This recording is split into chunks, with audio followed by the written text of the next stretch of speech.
मैं अमर हूं, अमर, और मुझे कोई नहीं मार सकता।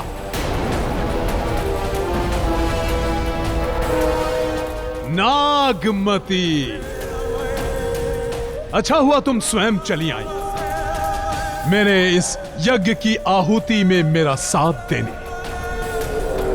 अब तुम तीनों की बलि मैं एक साथ दूंगा, एक साथ। सुरक्षा प्रतीक चिन्ह का उपयोग सिर्फ एक ही बार हो सकता है और यही वो अंतिम मौका है।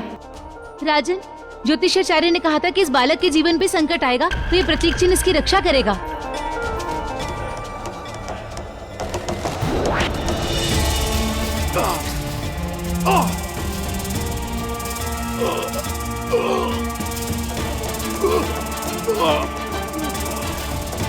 ये तो रुद्रांत की सारी शक्ति इस प्रतीक चिन्ह में समा रही है।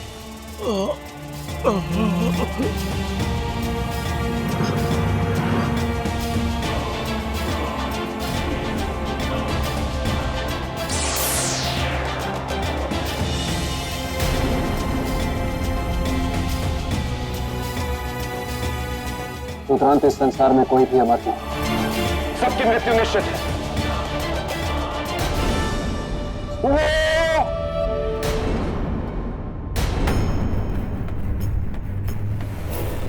आपके मन का पराक्रम जीत गया, मेरा पराक्रम हार गया।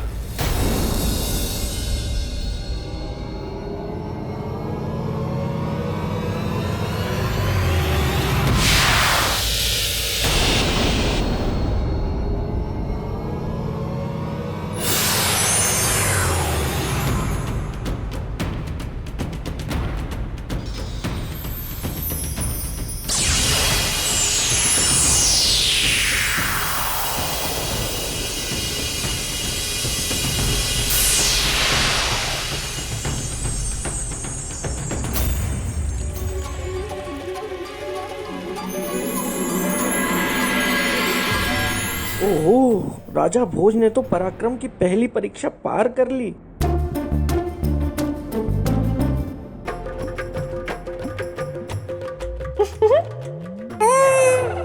ये क्या है? कितने सुंदर लग रहे हो। दूर रहो मुझसे। तो और क्या करूं? ना ही तुम मुझे बता रहे हो ये है कौन, कब से बनाए बैठे हो मौन। ये राजा भोज है, उज्जैनी के राजा। ठीक है, अब मेरी चोटी मत बनाना। बिना समय व्यर्थ किए मुझे राजा भोज के पास जाना चाहिए।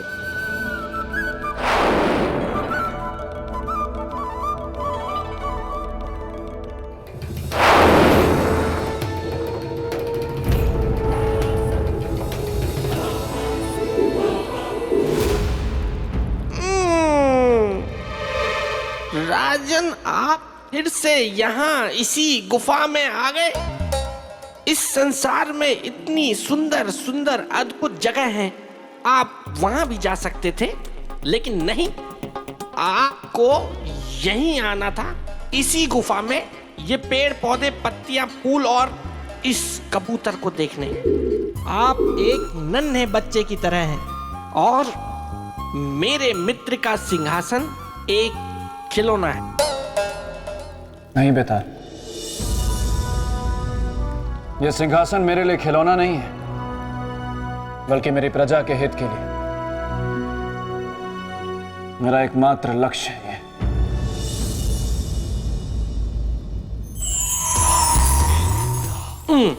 बेताल, महामाया, तुम अभी यहीं हो बेताल? नहीं नहीं महामाया, मैं तो राजा भोज के साथ युद्ध के लिए गया था और रुद्रांत से युद्ध में मैंने राजा भोज की बहुत सहायता की। बहुत अच्छा किया बेताल। अब एक और अच्छा कार्य करो, बोलिए। यहाँ से प्रेत भूमि लौट जाओ। मैं कुछ नहीं बोलूंगा इसके बाद। ठीक है, तुम एक भी शब्द नहीं बोलोगे बेताल।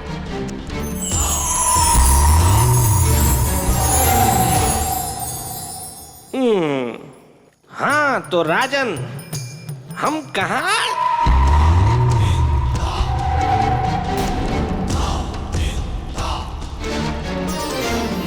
तो बताइए राजन, कौन सी बड़ी है, तन की शक्ति या मन की शक्ति?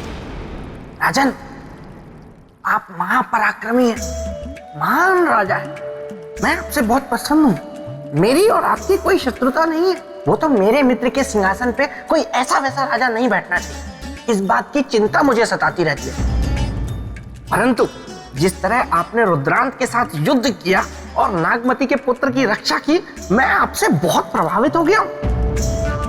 और अब मैं चाहता हूं कि आप मेरे मित्र के सिंहासन पर बैठें। इसके लिए आपको प्रश्न का सही उत्तर देना है, और सही उत्तर है तन की शक्ति। बेताल, क्या समझा रहे हो राजा भोज को? कुछ नहीं मामा, मैं तो इन्हें समझा रहा था कि इन्हें प्रश्न का उत्तर सोच समझ के देना है। बेताल, ये मत भूलो कि तुम सम्राट विक्रमादित्य के परम मित्र हो, इसलिए हम तुम्हें कुछ नहीं कहते, किंतु तुम्हें अपनी सीमाएं नहीं भूलनी चाहिए। क्षमा देवी क्षमा, मैं भावनाओं में बह गया, इसीलिए ये कह गया। अब नहीं कहूंगा, अब चुप रहूंगा। तो बताइए राजा, कौन सी बड़ी है, तन की शक्ति या मन की शक्ति? देवी, मेरे विचार से मन की शक्ति सर्वोपरि होती है। अति उत्तम।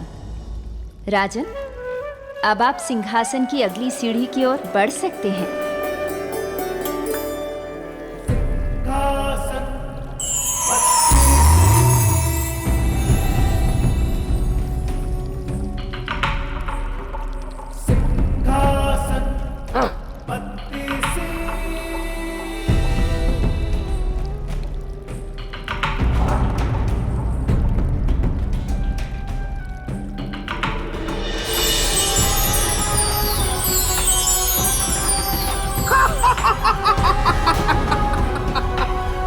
राजन, अब समझ में आया कि मेरे मित्र के सिंहासन तक पहुंचना इतना आसान नहीं है।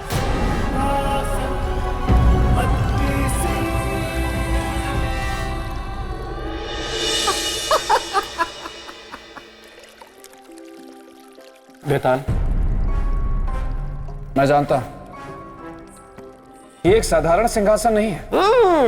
तुम्हारे मित्र चक्रवर्ती सम्राट विक्रमादित्य का असाधारण सिंहासन है। वही तो। और इस तक पहुंचने के लिए मुझे और भी कठिन परीक्षाएं देनी होंगी। तो और मैं क्या कह रहा हूं?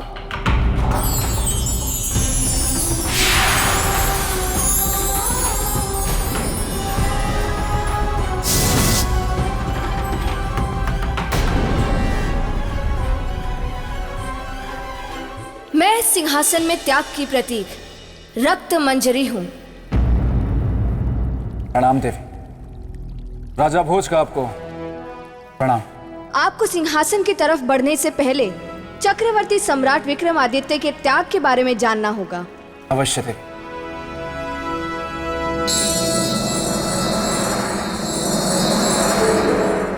प्रणाम प्रणाम देवी, मैं बेताल।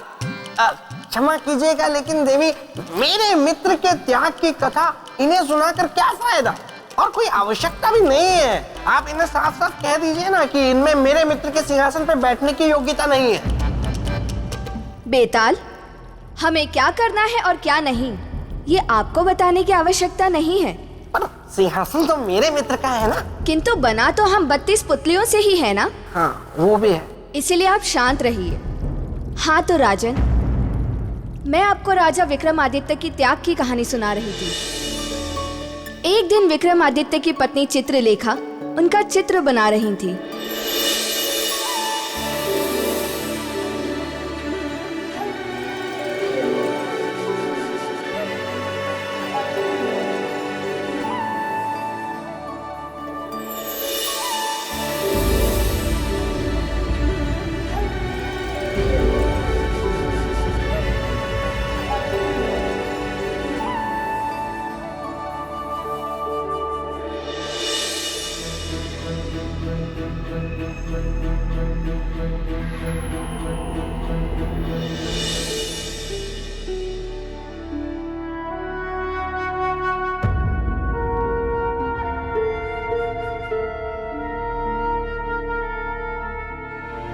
महाराज,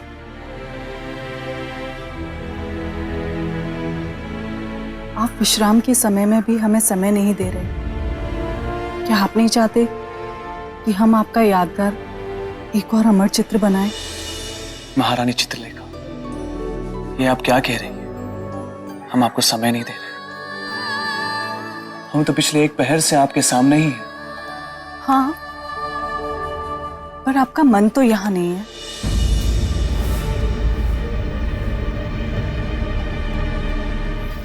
आप तो जानती हैं महारानी कि हमें किस बात की चिंता है।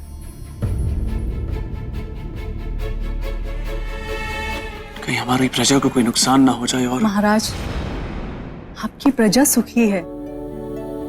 अच्छा, अब आप अपना हाथ लाइए और बिल्कुल वैसे खड़े हो जाइए जैसे आप खड़े थे।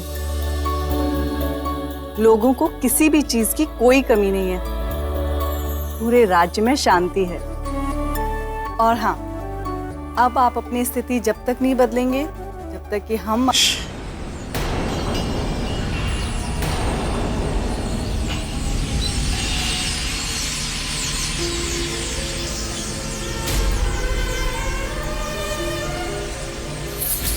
क्या हुआ महाराज? शांत महारानी, शांत।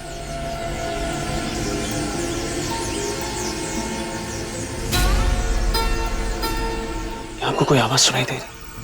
नहीं तो महाराज, हमें तो कुछ सुनाई नहीं दे रहा।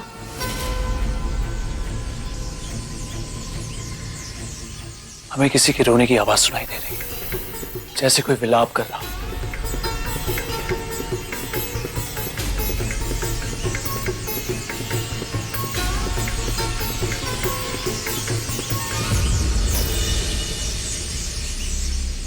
कोई तो दुख में है महारानी।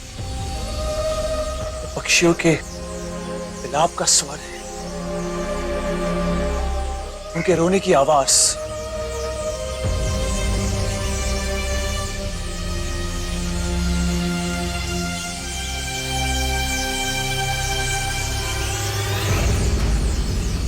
पर हमें तो कुछ भी सुनाई नहीं दे रहा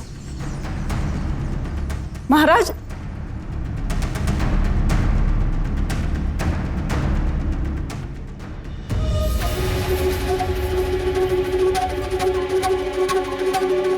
महाराज, महाराज! देखा राजन, इसे कहते हैं राजा, जो अपनी प्रजा की चिंता में किसी के रोकने से ना रुके। देवी, अगर आपकी आज्ञा हो तो आगे की कहानी मैं सुनाऊं? धन्यवाद। बेताल, आपका स्वभाव अब तक नहीं बदला। पहले भी आप उत्पात मचाते थे और अब भी। अच्छा, नहीं देवी, मैं तो प्रार्थना कर रहा हूँ। मेरे मित्र की कथा है ना, इसीलिए। ठीक है बेताल, सुनाओ। तो राजन, हुआ यूं कि एक बार जब मेरे मित्र विक्रमादित्य छोटे थे तो उन्होंने देखा कि उनके घर में एक बिल्ली दूध पी रही थी और पूरा पतीला चाट गई। बेताल! क्षमा देवी, क्षमा, मैं भावनाओं में बह गया, इसलिए ये कह गया।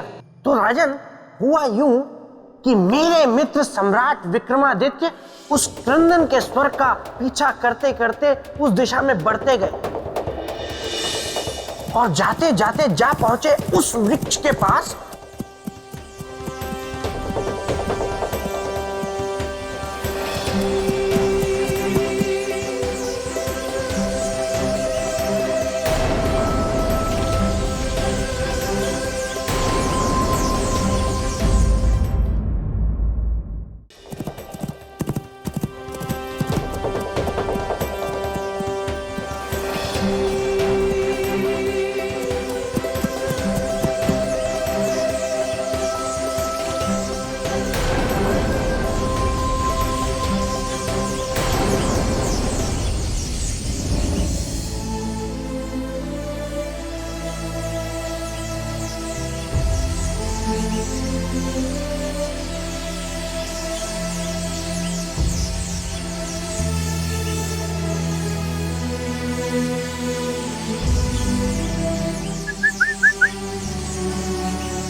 हे पक्षी,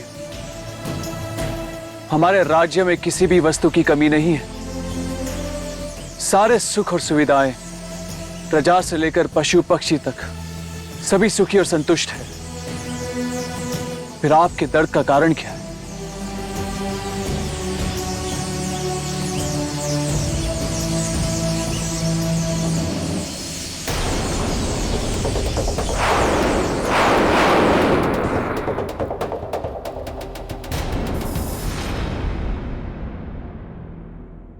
प्रणाम ऋषिगण।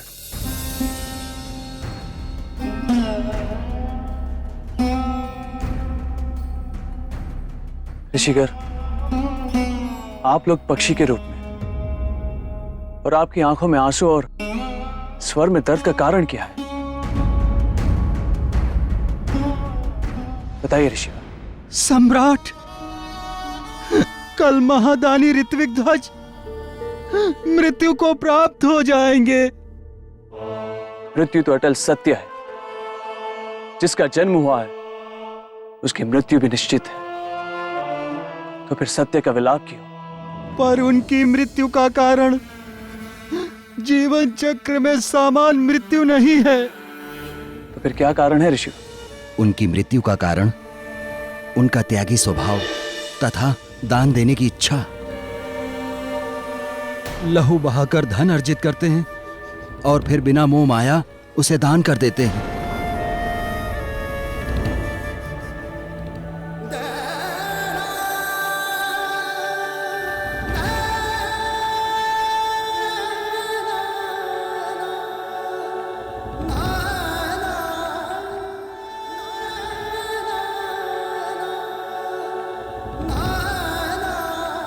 ऐसे त्यागी दानवीर की कल मृत्यु हो जाएगी, उसी का दुख है। किंतु ऋषि, इतने कष्ट सहकर अर्जित किए हुए धन को ऋत्विक ध्वज दान क्यों कर देते हैं? उनके इस त्याग का कारण क्या है? चक्रवर्ती सम्राट, सच्चा दान वो होता है जो कष्ट सहकर और परिश्रम से प्राप्त हुए धन को किया जाता है। रखे हुए धन का दान सही अर्थों में दान नहीं होता। ऐसे सर्वश्रेष्ठ त्यागी के हाथों दान लेने का सौभाग्य कल के बाद सदा सदा के लिए छिन जाएगा।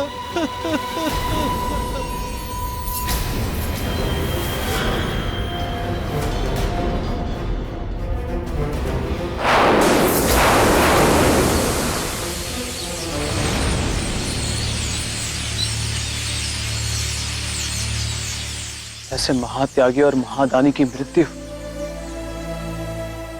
वो भी उनके त्याग के कारण, ये तो अन्याय है। क्या सोच रहे हैं राजन?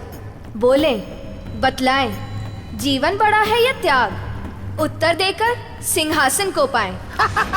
नहीं दे पाएंगे। ये इस प्रश्न का उत्तर नहीं दे पाएंगे देवी, क्योंकि इस प्रश्न का उत्तर देना कोई बालकों का खेल नहीं है। राजन, आप तो हार मान लीजिए और यहाँ से लौट जाइए। शांत रहो बेताल। लेकिन देवी, मैं बेताल देवी नहीं।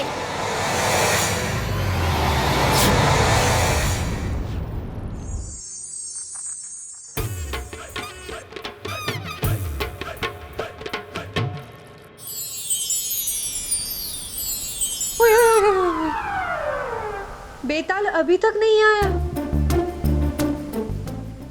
गोलू, गोलू,